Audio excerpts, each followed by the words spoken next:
We're learning that gaming and related stocks like Delta Corp, Nazara Tech, On Mobile, Global Limited, they've all opened strong after Union Minister Rajeev Chandrashekhar at CNN-News18's Townhall said, and I quote, "We'll be requesting the GST Council to reconsider taxes on online gaming."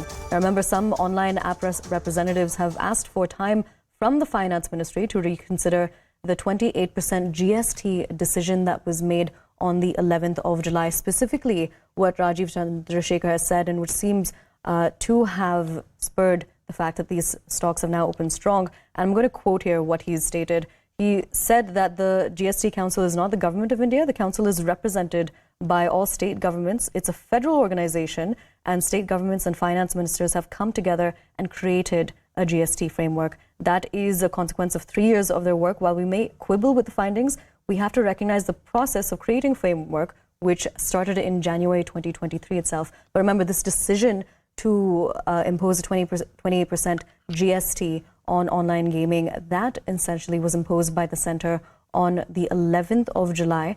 And what we now have in terms of a breaking input is we're learning that gaming and related stocks like Delta Corp, Nazara Tech, On Mobile, Global Limited, they've now opened strong after the Union Minister Rajeev Chandrasekhar's statements that he made at the CNN-News18 Townhall. Now, we're going to cross over to our senior editor, Pallavi Ghosh, to get us more on this. Pallavi, so we're learning that stocks which are related to gaming, they've opened strong in the stock market. They're saying, of course, this comes after Rajeev Chandrasekhar at the CNN-News18 Townhall had said that they'll be requesting the GST Council to reconsider a tax on online gaming. Tell us more.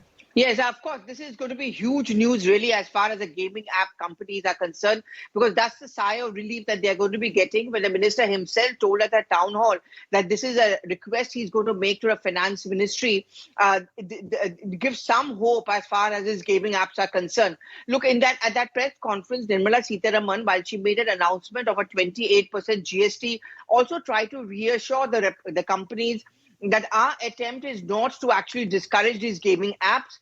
28% GST, we are doing it only as a matter of procedure. We also understand that there are certain states like Sikkim and Goa whose economy is actually based on earning revenues from, say, the gaming apps, casinos, lottery, and we are keeping those factors in mind. Also, many of these gaming app representatives have already sought a time with the finance ministry. We are being told that the finance minister is going to be meeting them anytime soon. So it will be interesting to watch whether Rajeev Chandrasekhar's plea on their behalf will cut much ice with the finance ministry, and will there be a rollback or at least a huge cut in the 28% GST. Would you be able to tell us more details about the criticism that had come in after this GST amount was announced? Well, I mean, first of all, the announcement was made after a GST Council meeting. There were representatives from Sikkim and Goa very much as a part of the GST Council meeting. They had actually, kind of resisted and, reacted very strongly, saying it's going to hurt our revenue collection. And the finance minister had made a reference to the fact that we do understand that some of these states completely depend on the revenue earnings from, say, a casino, and the fact is that the tourists also go to these states because they want to play over there. But we are also imposing this 28% GST with a caveat that possibly we're going to look at some discount as far as those states are concerned. The next day, what do we see? We see a complete fall in the stock of these gaming apps, which clearly shows it has not been able to build confidence with them. And ever since that, they have been speaking very publicly. They have been requesting the government to do a rethink. And with the IT minister himself stepping in their support, I think it gives some hope to the gaming app industry that possibly there could be a rollback.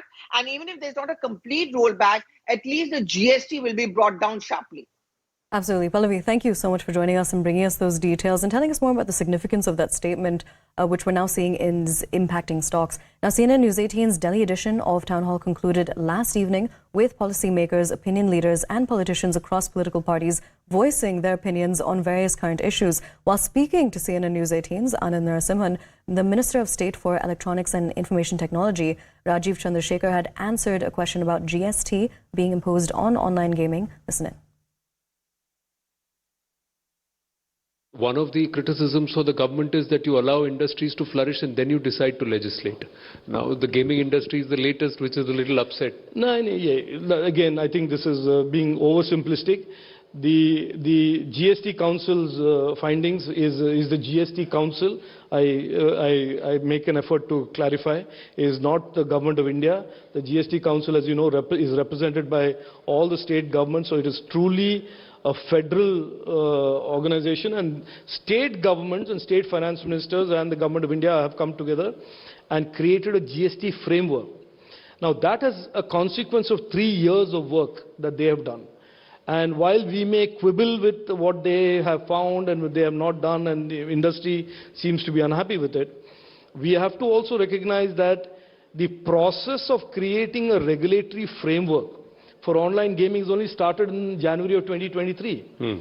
And we are only in the early stages, nascent stages of creating a predictable, sustainable, permissible online gaming framework.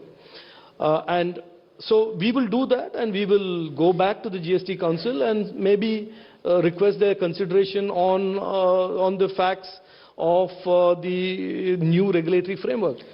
But I hear the noise, and I hear some people saying it's anti-constitutional and XYZ, and sorry to say this, but they're totally, certainly wrong. But as a techpreneur and a neta, do you sometimes have a confusion? Which side of the fence am I sitting in? No, I think it is better to slowly progress and evolve these frameworks that are sustainable than doing things in a hurry just because you are reacting to a soundbite or to an angry industry or an angry startup, and then create downstream mistakes.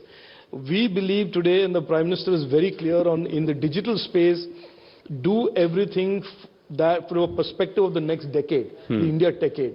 So the laws, the rules, all go through detailed, deep consultation with stakeholders, and then we get people on board. The online gaming rules that have come out went through almost 3.5 months of consultation. And I want to tell you that what the government started with and what we ended with were totally different as a consequence of the consultation. So it's better to do it right than to do it fast.